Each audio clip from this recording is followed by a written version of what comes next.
Over 77% of businesses suffered a cybersecurity attack last year, according to the IT Security Economics report from Kaspersky Lab.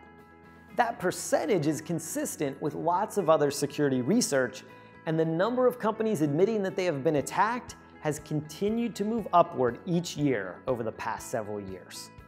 Every company, no matter how big or small, is now a target.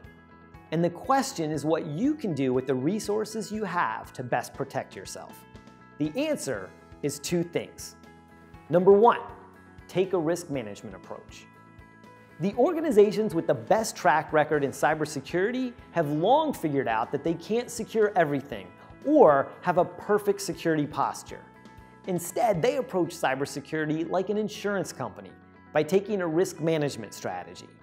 They audit their organization to understand where their most valuable data lives and then prioritize their resources to protect it, whether that data is at rest, in transit, or anywhere that it flows. Number two, write good security policies.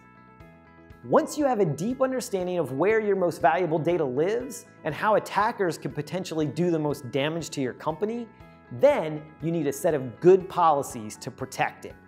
These policies need to be updated annually, and you need to communicate them in a way that your employees clearly understand why they should care and what they can do to be part of the solution.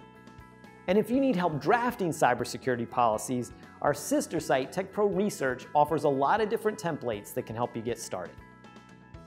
To learn more about this important topic, read our special report, A Winning Strategy for Cybersecurity. You can read all of the articles on ZDNet, or you can download them in one PDF on Tech Republic, available for free to registered users.